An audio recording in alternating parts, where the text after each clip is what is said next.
You're tuned in to the Behind the Ears podcast with Uncle Danny and Mr. Chris, because everybody does Disney differently.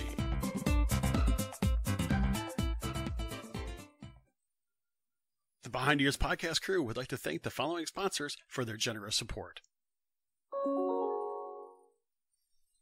Expedition Roasters is the artisanal roaster of specialty Disney-inspired coffees. Why not brew some of the magic at your home? Some of our coffees include Skipper's Brew, Ghoulish Delight, Enchanted Tiki Coconut, Redhead Rum, and many other unique roasts.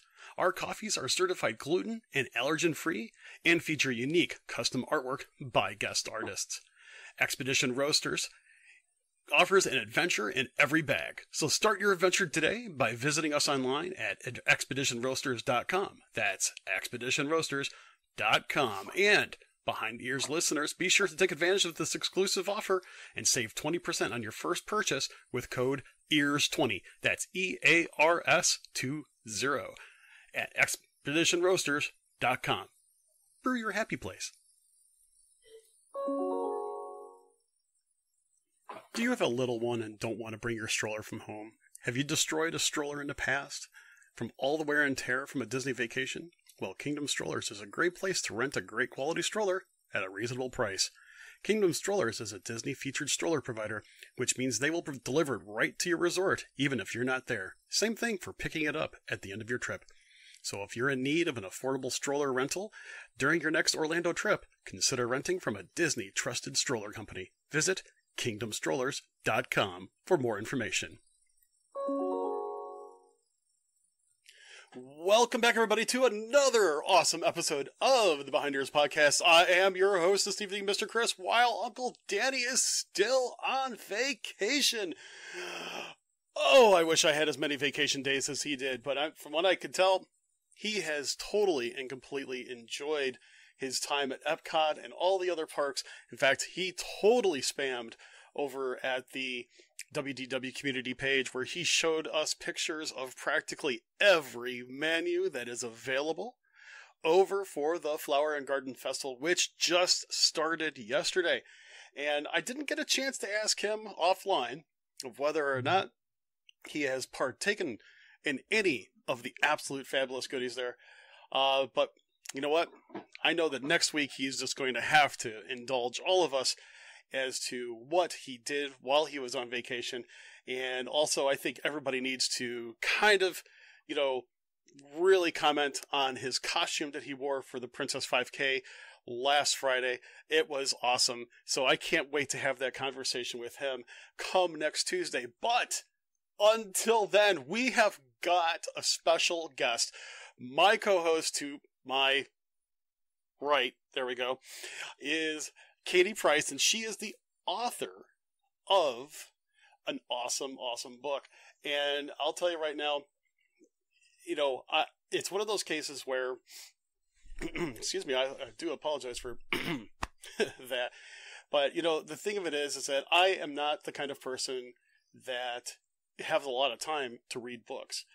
But I will tell you that this particular book is just one of those things that really captured my attention, and read it over a couple days, and it was absolutely fabulous. It's called Walt Disney's Memory Makers, and it's a biography of the Sherman Brothers. And so Katy joins us here in the studio. And Katy, thank you for joining us today on the show. Well, thank you so much for having me. And I got to tell you, as I was kind of just saying, this particular book of yours, I know you just recently released it, and it is absolutely fabulously written. And, the interesting part is that Danny and I talk a lot about the little things within Disney. And a lot of times, especially when we talk about movies and the parks and different attractions, one of the biggest things that comes to a head in our conversations is just the idea that music makes a lot of difference. And that's what really got me excited about reading your book, because obviously when it comes to iconic Disney music, there is really nothing that can beat what the Sherman Brothers did over their time throughout all the different movies, TV shows, attractions, etc. So I was really excited about this. But before we actually get into, some of the conversation about the book and everything else, why don't you tell us a little bit about yourself and, just tell us a little about yourself. Well, I am Katy Price. I am from Maryland. I have 3 kids, and this was my first book, so I was pretty excited when it came out. It definitely was a labor of love. It took me a long time to write it. It took me 2 years, actually. And, I love all things Disney, going to the parks, planning trips, pretty much just everything Disney. That's really cool. Now, so offline, you and I were talking, and you haven't been to the parks in a couple of years, kind of to raise your family a little bit. What would you say, what's your favorite resort that you like to stay at? Well, my kids really like the art of animation. They like the music under the water at the pool and the big characters. So that's kind of our go-to. Plus, I usually bring my parents, so they have the big suites and enough room for everybody. So that's a good point, especially when you have, larger families, and then you bring the parents along with. I know exactly what that's like. I've done a couple trips with the moms, my mom and my mother-in-law. And those were some very special times to be able to share Disney with them. I definitely get that. And what I guess with the larger family, do you guys have do you guys have any arguments about what your favorite park would possibly be between all of y'all? I don't know. I think the Magic Kingdom is just hands down our favorite. Especially with little kids, it's just where we tend to be most of the time, but I like all the parks, but probably the Magic Kingdom. Yeah, I think when it comes to those types of things, I absolutely think that the Magic Kingdom has to be a favorite for most people. It's so iconic, and while I actually kind of feel like I'm cheating on the Magic Kingdom a little bit, because I still love going to the Magic Kingdom, even though I want to say that Epcot is probably my park of choice. I think we spend more time there than anywhere else. So, but everybody does things a little bit differently. I know if you ask my kids, they all have a different answer, but it is kind of how it goes once in a while. Well, that is really super cool. So, I actually want to get right into talking a little bit about your book, and I recently finished it, and I got to tell you, as I said, I can't say enough about it. I think I have not read a biographical book in so long. I mean, it probably over 10 years since I've actually read something that was, about somebody else in real life. I'm more of a science fiction guy myself, to be honest with you. But, kind of being an author and writing a book about 2 of the most well-known musical, composer duos ever known to date. First and foremost, did you have a musical background or anything else of a purveyor of all sorts of music that actually interested you in this particular set of people?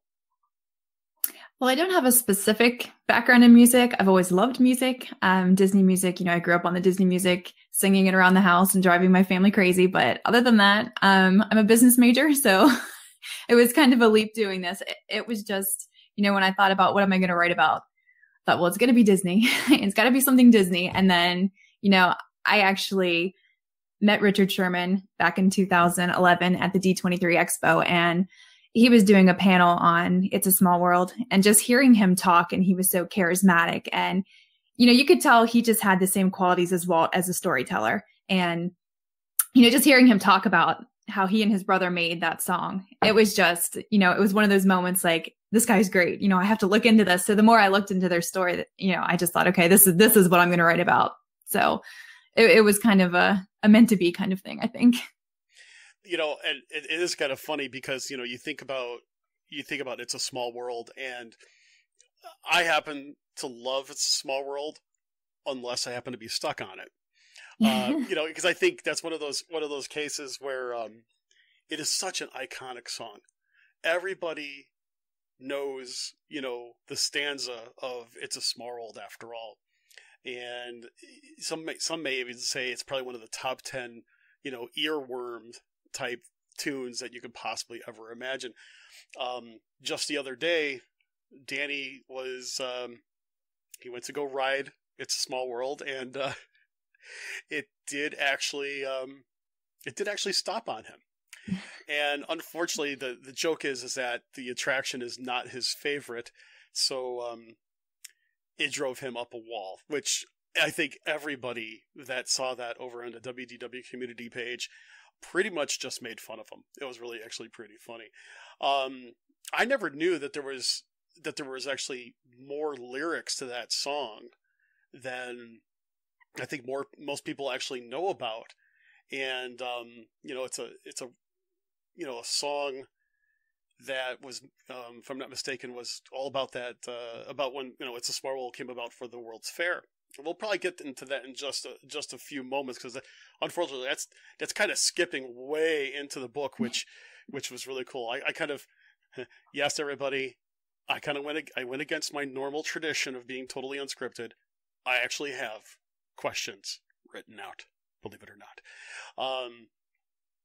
But I think to be inspired by them, by him in the sense of what he said and about his music, that's something to be said. I mean, mm-hmm. I know that when I met Marty Sklar, it was the same type of phenomena. You have these people that influenced, Disney as a corporation, Disney as an entity, but also, influenced and were influenced by Walt Disney himself. There is something about those people that I say their influence and their inspiration just radiates to everybody whom they talk to. And I thought that was really sweet, and it's just awesome. So let me go ahead and mention this. When I first started reading the book, I was very happily surprised that this wasn't just a book that went right into, what the Sherman Brothers did with Walt Disney, for Walt Disney, and everything else like that. You really went into a lot of background in the sense of their upbringing, their family story, and, some of it was just, kind of deep if you think about it. But you really went into everything up until when they actually started having some of their bigger breaks. When you were actually doing some of the research, was there anything that was, I guess you could say, regarding their less publicized background that either surprised you or inspired you as you were, doing the research for your book? Well, I didn't realize how much of a musical background they came from. On their father's side, it went back 5 generations. So they were pretty much born to be musicians. I also think I think it was really interesting that they almost didn't want to be musicians. Richard kind of always wanted to be a musician. Robert kind of wanted to be, more of a writer, and he did art, and they kind of fell into songwriting because of their father. So I thought that was interesting as well. It was kind of one of those things where he almost didn't want them to follow his path because he knew what hardships can be and how hard it can be to get into the business. But at the same time, he saw the potential they had. So he kind of pushed them towards, a career in songwriting. And I just think, their whole upbringing, they moved a lot. I thought that was, their father was a musician, and he did a lot of silent films and different music for different movies. And I just thought it was interesting that he was able to do that, moving so much, because if in the first, couple chapters of my book, they must have moved at least 10 to 15 times in a very short span of time. And I thought, wow, how can you have any career doing that? But, he was very successful, their father, and, he did something right because it worked. Yeah, I kind of noticed that. I'm like, how in the world? I mean, I've only moved a few times in my entire life, and every time I did, it was a complete uproar. And for them to, not have their lives, well, I'm sure their lives were disrupted, but to not lose some of their, drive towards music it was actually quite an accomplishment. especially, taking into consideration, you never know where you're going to end up, so to speak. I mean, yeah, you know where you're going to end up, but you don't know really how it's going to be until after you spend some time there. But that was actually, I found that to be very interesting in the sense of, continuing their path, their goals, while they were continually being uprooted. I thought that was actually relatively interesting. Let's see. I really actually, one thing I didn't know, and I was mentioning it to you off the air before we came on. I thought I was a pretty good source of some history regarding, this type of Disney trivia in a sense of music, Walt and the Sherman Brothers themselves, because again, they're so iconic. I actually had no idea that they worked on so many things prior to coming under Walt's wing. I mean, there was a lot of different, between movies and TV programs and stuff like that they did things for up until when they finally met Walt. Just kind of interesting, part to that is when you were doing some of your research, did you happen to find any of those old programs that they actually had some music, some of their works in there? And what did you think of them if you were able to find any of that stuff? I did actually find some. A lot of my research came from various archives. I had to dig, way back into the 60s. So yeah, I'm sure. I was kind of, bouncing back and forth. And, I'm from Maryland, as I said, so I had to go out to California because there's not a lot out here about them. And most of, the archives were out there. So I did find a lot of, archived shows and stuff. And it's kind of funny because their earlier stuff, it definitely has, the Sherman Brothers flair to it, even though it wasn't yet for Walt. It just has that magic and that flair and that same kind of upbeat nature to it that you can definitely tell it's a Sherman Brothers song. So it's kind of funny to see that it wasn't really, a style that came from working for Walt. It was something that was already there before. It's kind of interesting because I've seen some of the older programs and stuff like that, and every once in a while I like to get into a nostalgic mood and be able to look at the older films and so on. And just myself, I am usually drawn into a movie by its soundtrack. And obviously the span of the past, 50, 60 years, if not more, a lot has happened in, movie soundtracks today, between if it's a musical, the actual songs, the scores that are behind them, the way that they interact with the movies themselves. And, I think it's such a big difference. It's like nowadays it's almost like second nature that we expect some big, huge, elaborate score, almost in some ways to make up for the difference of, what the movie may not necessarily provide you. Whereas some of the older works of the 40s and 50s, it's one of those things where you have a balance between the story, the actors, I'll say the setting, as well as the music themselves. It's more, I personally think it's more balanced. I mean, from what you have seen, what you can compare to today, what do you think? What do you think are the big differences between when they started and today, if you kind of catch my drift?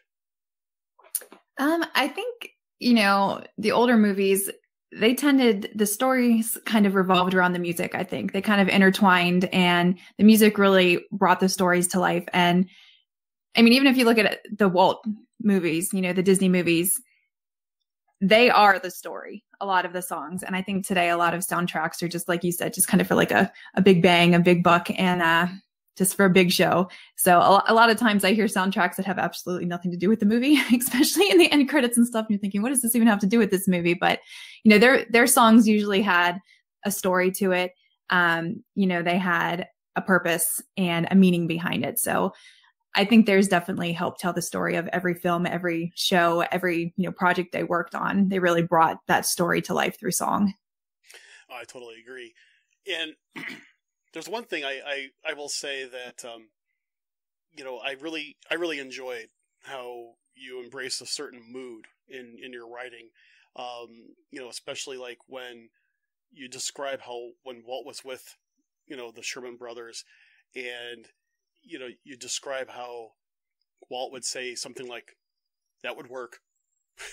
Like, it's just a very simple, acknowledgement of something that would be really good, and keeping people's egos in check, especially, because at times, we think Walt is this really outgoing person when in reality, he was a businessman, and he really he was very demanding in a good, positive manner, but he demanded excellence, and he wanted to make sure that people did that. I loved how you kind of, you brought Walt into it, not as necessarily a main character of this book, but, as how he was definitely a main influence in how the Sherman Brothers did their stuff.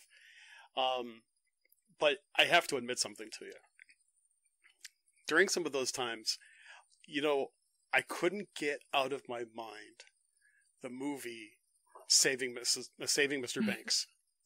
I kind of, I don't know if I should tell you this or admit this, but it's like, for some reason, with the exception of, I didn't think of Tom Hanks as Walt Disney, of course, but I kind of pictured some of the conversations that were in the book as how it would look like in that movie, especially when you have, the Sherman Brothers being portrayed, P.L. Travers being portrayed, and everything.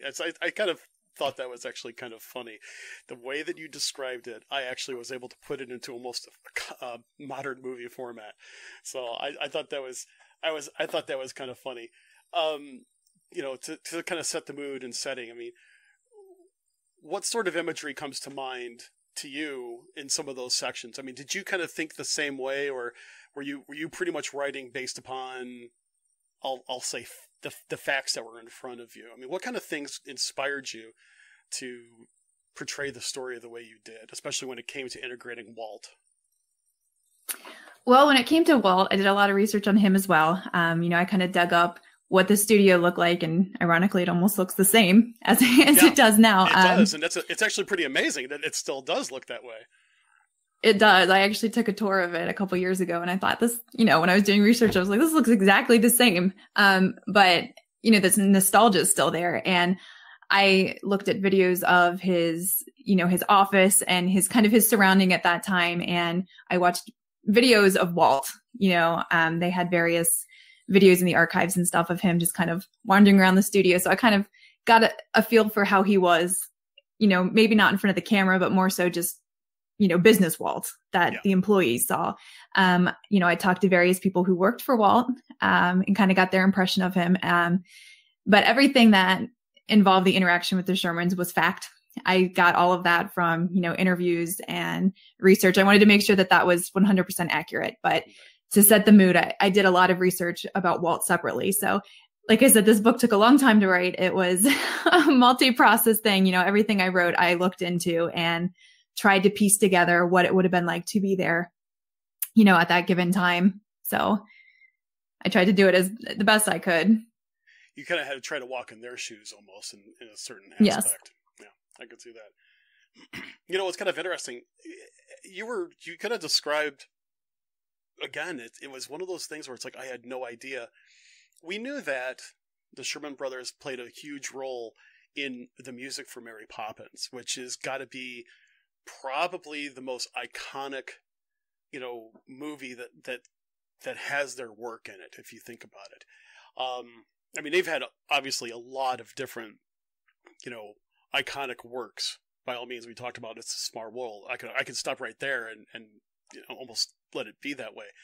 But I had no idea that, from what you wrote in your book, that the Sherman Brothers actually had a pretty big part in making the movie Mary Poppins in of itself, come to life as it was. I mean, from a story standpoint, I had no idea. I mean, I never read P.L. Travers' book, and funny part is I always try to read a book that goes along with the movie just to do the comparison. My son and I try to do that sort of thing. He always laughs because he's like, the movie's never as good as the book, Dad. And, but it just seemed so interesting that, you kind of mentioned, one was really into music. The other was, more into some writing and everything else. They really blended that mixture of music and, I'll say, story compilation. And that was very interesting just to hear about that sort of thing. To kind of go along those lines, did you find out anything? I don't want to say more specific. What's the term I want to use? Was there anything that really surprised you about, any other talents that they had? You talk about this particular part of writing, but just some of the other things that they may have done, or was there concentration between the two of them, mainly just music? I think as a duo, it was definitely music. Like I said, Richard, he tended to be more music oriented. Robert did art. He had a lot of art that he did, paintings. So he was very into that. And throughout college and stuff, they wrote for various newspapers, and he tried to get novels published. So he definitely was into writing. And the funny thing is, you would think he would be the one who wrote the lyrics and Richard would be the one who wrote the music, just based on their likes. But they did both. They juggled both, and they really were like the perfect duo. They were able to, one would come up with a line and the other one would just instantly finish it. So, I mean, it was almost like, they were destined to do this together. And I just think, as far as writing and Mary Poppins, even like you said, it was one of their first big movies that they did for Walt, one of their first big assignments. And, he hands them a book and said, "Have you ever heard of a nanny?" And they're like, "A goat?" "Yeah, we've heard of that." And they're like, he's like, no, like not a goat, just, like a nanny, a British nanny. And so he handed them the book and he's like, "Well, tell me what you think about this." And they're thinking, "What do you mean what we think about this? We're songwriters." So they read the Mary Poppins book and there was no plot to it. There's several different short stories in it. And they thought, well, how the heck are we supposed to come up with something with this? This isn't even a story. So they had circled several chapters from the book and they brought it into Walt and said, well, there's no plot to this, but this is what we think, if you take these, you can kind of make a story around it. And Walt had the exact same chapters circled. So he said, get to work. And, they worked with Don DeGrady. They pretty much came up with the music for those chapters that they had circled. And then they kind of came with the creative team and worked the whole movie around their songs. So they really had a huge part in making that film, from down to casting. Even they were in the casting process. They were at dance rehearsals, pretty much everything. And, for Walt to be able to have a songwriter or songwriters have so much say and one of his biggest films, I think says a lot about how he felt about them and how much respect and how much he appreciated the quality of the work. As I said, it was one of their first big assignments for him. So to be able to entrust that in their hands, I think says a lot about how he really felt about them. And not to mention taking into consideration that P.L. Travers herself had such a stronghold on the production, or at least the pre-production parts of Mary Poppins in of itself. The idea that not only did they pleased Walt, obviously, with their ideas, especially when it came to, the syncing of ideas between them in the book themselves, the music. But, in that case, you had to deal with, Mrs. Travers at the same time. I think that just kind of goes to show their flexibility and their ability for their music to transcend all sorts of different types of people. And, some of those songs are probably a little less known. I hate to say this, but it wasn't until, I've seen the movie Mary Poppins good handful of times, but it wasn't until I actually saw Saving Mr. Banks that, the idea of the song, Let's Go Fly a Kite, for example, that was actually in it. And you don't realize how much you hear that song in the background at Walt Disney World.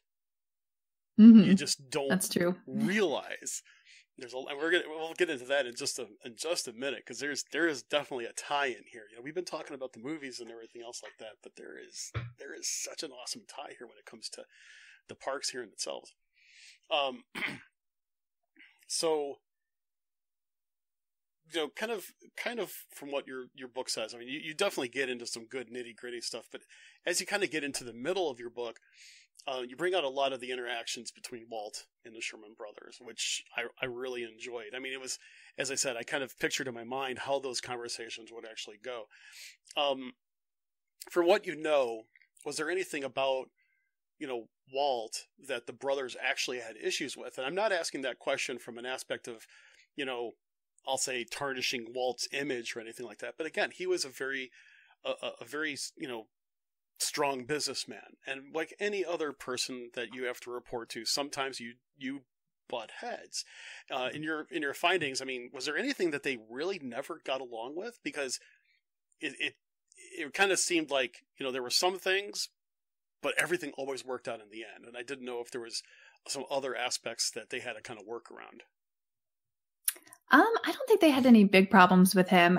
I think Walt had such an appreciation for him. He always called them his boys. Yeah. You know, they were his go-to boys. And, you know, anytime he had any kind of problem with a song or, you know, anything that needed a soundtrack or a theme, he would always say, you know, go ask the boys, go get the boys.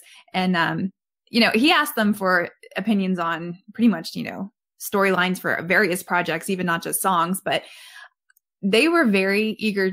I don't want to say eager to please Walt, but they were very good at what they did. So if he gave them a project, you know, they could write something in an hour and come back and say, here, you know, we got this. And he would either be like, no, that's all wrong. Go do it again. And, you know, make them do it several times over. Or he would just say, that'll work.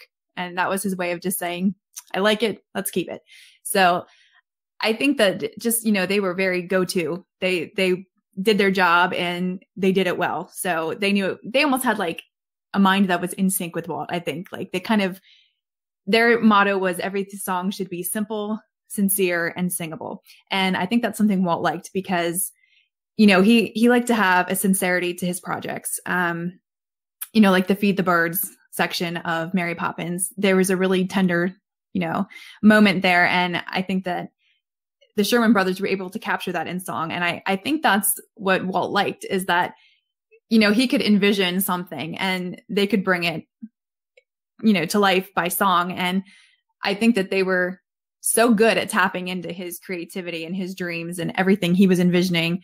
I don't think they had, you know, they butted heads a lot. I think there was probably definitely times where they were probably frustrated, you know, writing something for so long thinking, oh, this is great. And him being like, no, that's garbage. Write something else. So but I think that's any business you're in, you know? No, I could definitely see it. And I think that actually is a great segue because, you know, as the brothers and Walt crossed over, you know, from, you know, movies and stuff into what was going to be Disneyland and, you know, and the park itself, you know, that's kind of where, you know, it was the newest big challenge. And I remember reading the part about when Walt was actually talking about, and do correct me if I'm wrong, I am going off of memory on this one, about the, you know, the Tiki Room restaurant. And, you know, just the idea of having a soundtrack sung by, you know, animatronic birds. And they're like, what? Do you want us to do what?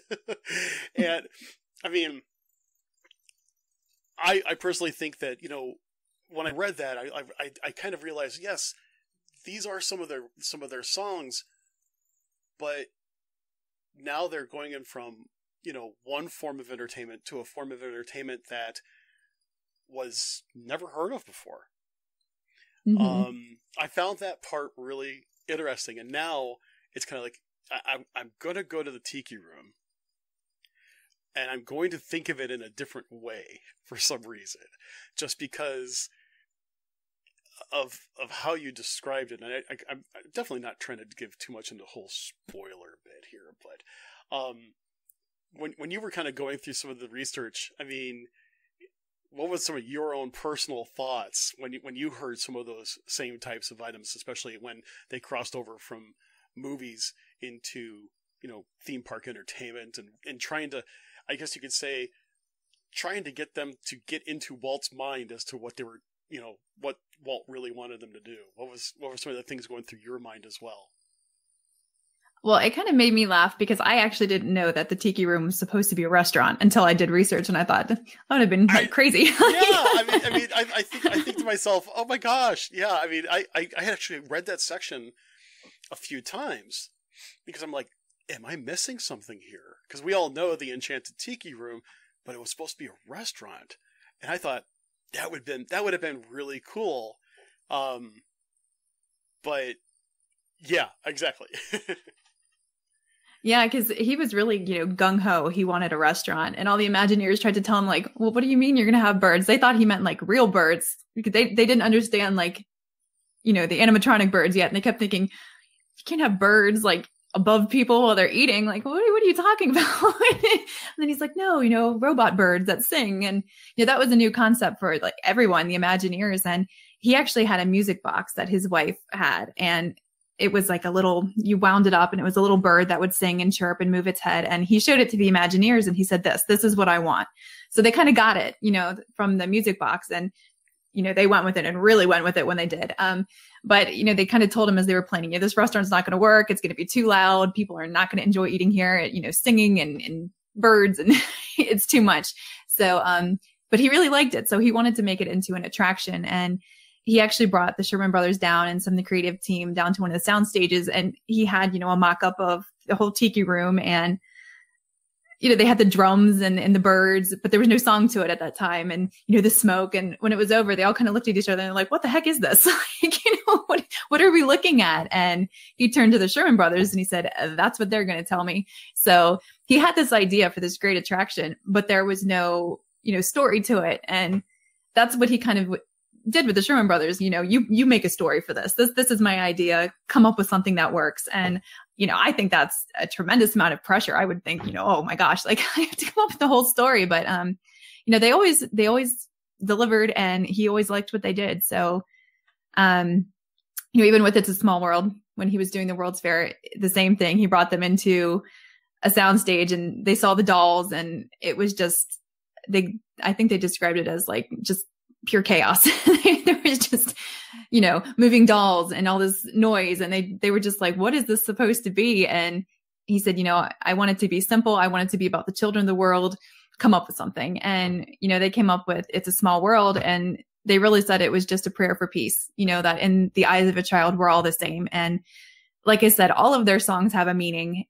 There's such simplicity in their lyrics that a child can enjoy it. But then as an adult, you take it to another level and you can truly appreciate, you know, the lyrics behind it and how much emotion and meaning there really is in there. So when they moved into, you know, attractions for the theme parks, I think they went into a whole nother level, you know, taking something based off of a book or a screenplay is a lot easier because there's a plot most of the time, and you can kind of work around that and create songs based on, you know, feeling in the play or the movie or whatever. And an attraction, you're just working with, you know, animatronics, and there's really no rhyme or reason to anything. So you pretty much have to help create the whole story. So I think that was another whole, you know, obstacle for them. But you know, being the storytellers they are, they succeeded. And there is definitely one thing that, you know, Disney and themselves, even to this day and beyond, that they do an awesome job at, and it is telling a story. And, you know, I kind of had an idea that, you know, It's a Small World, you know, if you listen to all the lyrics, it really was, you know, a song that was a prayer for peace, especially since it was also, for the World's Fair, it was also being sponsored by UNICEF.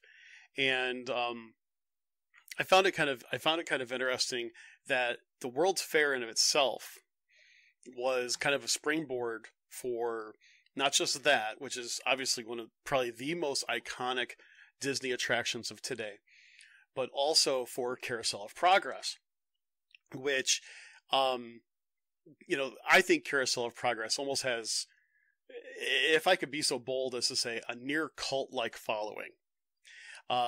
Just because I have known large groups of people to specifically say, we are meeting at Carousel of Progress, and we're going to fill that auditorium.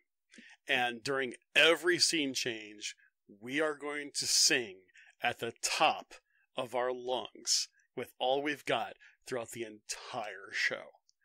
Even to the point where they would warn other guests that are not a part of their group and say, hey, just to let you know, we're going to be obnoxious.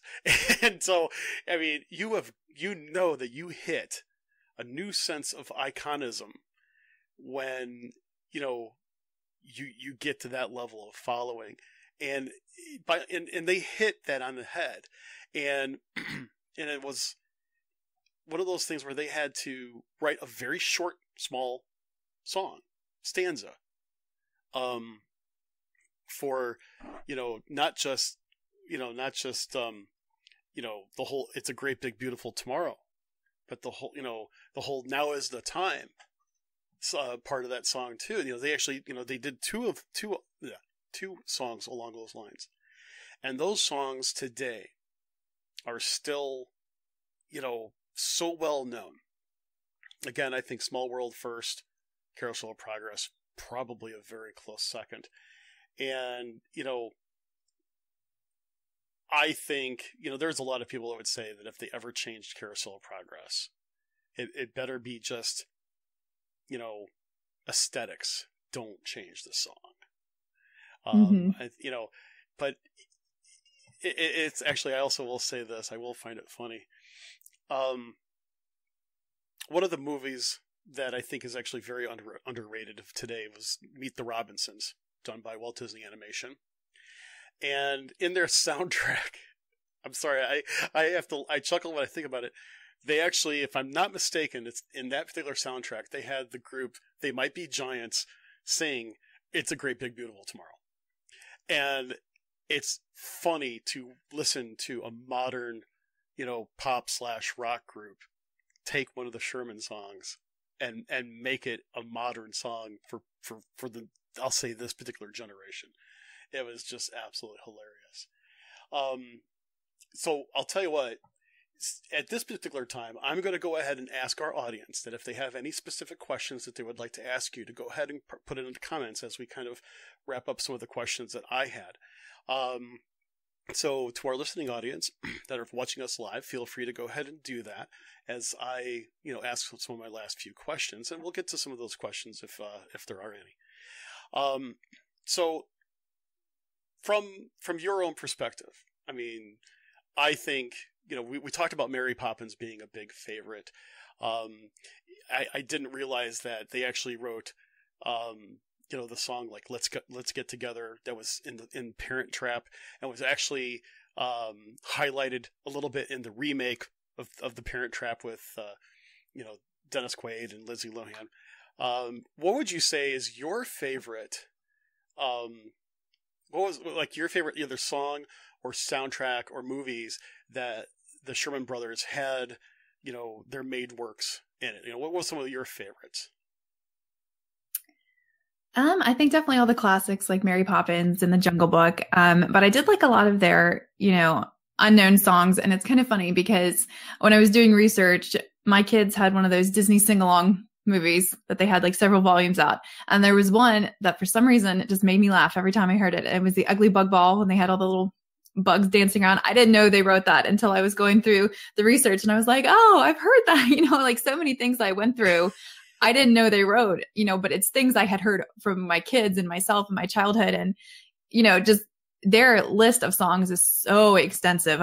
I mean, you just go through it and you're like, they wrote that. And, even in movies that aren't, animated, that you think of, they did Charlotte's Web and Snoopy and, Chitty Chitty Bang Bang, things outside of the Disney studios. Absolutely. But then they also did, their songs were in more recent movies like Tomorrowland, and they also did things for like Beverly Hills Cop 3. And they specifically brought them in to create a Disneyland-esque song. So they kind of sought them out. And even Iron Man 2, they did a song for, which a lot of people don't know. Really? So, They did. During the Stark Expo, they had, if you go back and watch it, you'll probably recognize it. It's very Sherman Brothers. They kind of did you realize that's what I'm going to end up doing right after this. I'm going to log off. I'm going to go downstairs. I have the movie. I'm going to have to watch it. Oh, great. Thanks a lot.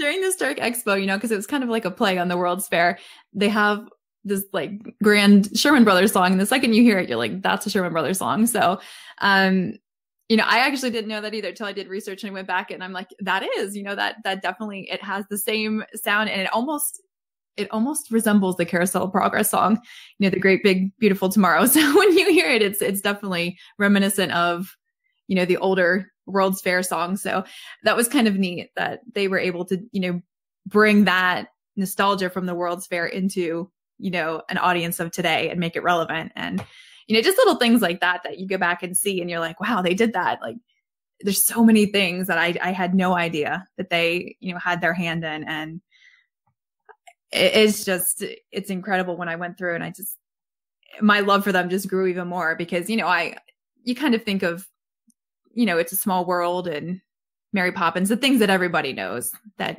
those are the Sherman Brothers songs. But then if you actually look at that, it is just, they actually wrote more, musical scores than any other songwriting duo in history.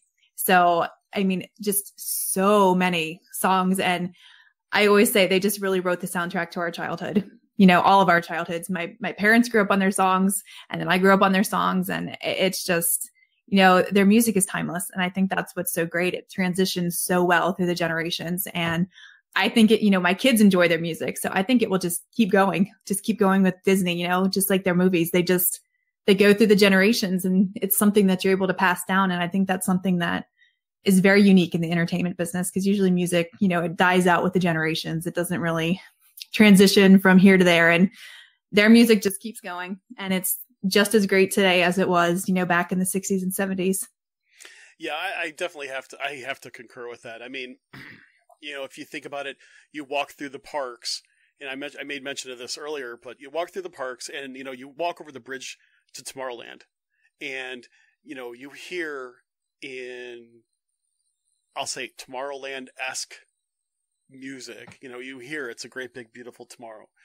You hear It's a Small World as you walk through. You turn on the resort TVs and you hear, a very quiet, soft instrumental version of Let's Go Fly a Kite. And, you always, I remember as a kid, I hated taking medicine as a kid. And of course, what would my dad do? He would try to do his best rendition of A Spoonful of Sugar.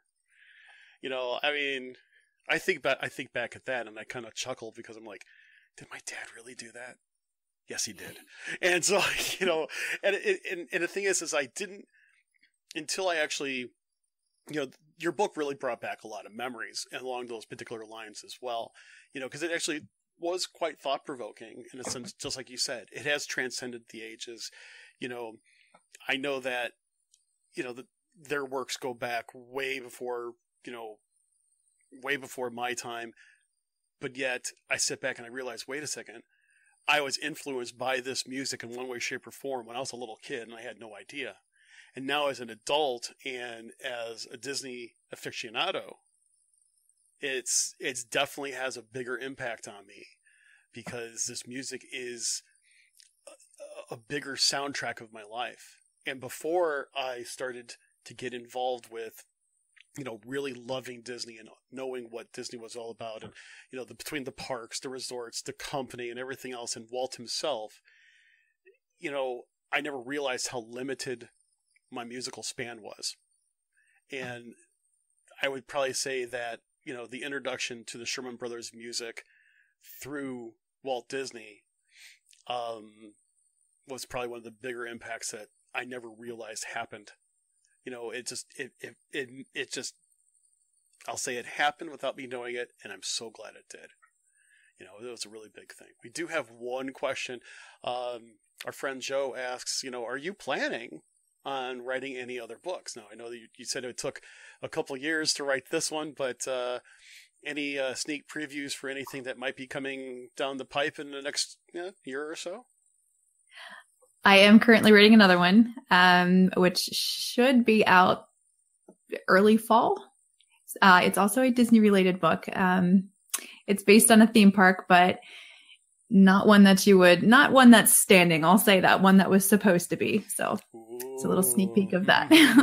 Well, I'll tell you right now, if you'd like, we would love to have you come back on the show and talk about that particular book when you are, finally able to release it or talk about it.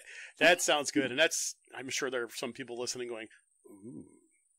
And because we do a lot of speculation, friendly speculation, fun speculation here on the show. And we've always talked about, what would that fifth gate be? Actually, so we do have another question here. Cheryl would like to actually ask you, how did you decide to write a book on the Sherman Brothers? Well, like I said, I had met Richard Sherman back in 2011 at the D23 Expo, and just watching him talk about his work with his brother at that time. His brother had already passed, but just hearing him talk about the process it took for them to create these songs. In particular, that one was "It's a Small World," and he kind of went into the story, not as much as in my book, but he gave a background of how the song came to be and, his interactions with Walt on it. And it really intrigued me. Like it pulled me into a point where I thought, I have to know more about these people. These people are amazing. And, he kind of went through some of the songs that he had written. And as I said, I didn't know exactly how many they had written, but he started naming off, some of the more like lesser known ones. And so I thought, wow, this guy is great. He's so charismatic, and he has such a love. Richard Sherman has such a love for Disney, and you just hear him talk, and especially in even more recent interviews, he's up there in age, but he still has that same, vivid creativity and just radiates that love for Disney. And I just think, it really went through their work. Richard and Robert Sherman were, I think, probably two of Disney's greatest fans, and they really were a foundation for the company. And so when I heard him speaking and I looked more into them, I thought, this is a great story. I'm intrigued. I think people need to know it. So, I just thought it was something that needed to get out there, because their story, a lot of times we all know the music, but we don't really necessarily know the people behind the music. And they were such a huge, legendary part of building that Disney company that we know today, that I really think everyone needs to know their story, because it's a really incredible story. Absolutely. And we talk about the influences, where our friend Nicole from Happily Ever Disney mentions that she has There's a Great Big Beautiful Tomorrow on her phone, and now is the time song as well. And the CD is that's on it is in her car at this very moment. I think that just goes to show it doesn't matter who you are, you're going to have something like that somewhere on your media player. I just think that is absolutely cool. Well, I'll tell you what, as we kind of wrap things up here, Katy, let me ask you this. Where can people find your book? Well, my book is Walt Disney's Melody Makers. It's a biography of the Sherman Brothers, and it's on Amazon, but you have to look for it under Catherine Price, because that's, my official name. So, but this is what the book looks like. So if you see it on Amazon, if you search for Walt Disney's Melody Makers, it's blue. Here it is. So, it should be the first thing that pops up. It's available on print and on Kindle, and I would love if you read it, because it's really it's a great story. And it was really a labor of love, and something I enjoyed writing it. I think probably more than I should. Just researching was a pleasure. It was a joy for me to write this book, and I had the time of my life writing it. So I hope you enjoy reading it. That's absolutely fabulous. And I'll make sure that I'm able to get a link over on the Behind the Ears Podcast Facebook page, as well as the WDW community page, be able to link that. So if you're interested in that book, you should be able to get it, either physical copy, Kindle copy, whatever works. That is absolutely fabulous. Katy, it's been an absolute pleasure talking with you this evening. Do you have any parting words for our listeners today? Just remember, there's always a great, big, beautiful tomorrow shining at the end of every day. That is. And thank you so much for having me. You are most welcome. I've really enjoyed our conversation today. Well, everybody, I'll tell you what. This comes to the end of our show. Don't forget to like us on all of our different social media over at the Behind Ears Podcast Facebook page, the WDW community page, most friendly, most awesome Walt Disney World related community on Facebook. You can find us over at Instagram, Behind Ears Podcast, Twitter, Behind Ears PC. Our email is behindearspodcast@gmail.com. Our website, behindearspodcast.net.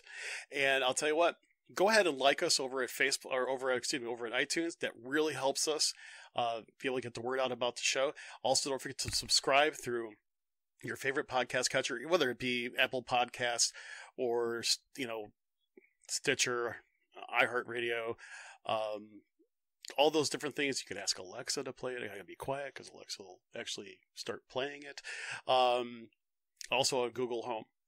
But I'll tell you what, thanks again, everybody, for joining us for another great episode of the Behind Ears Podcast. We can't wait to hear what's coming up next. But until we meet again, we hope you have a magical day. Take care.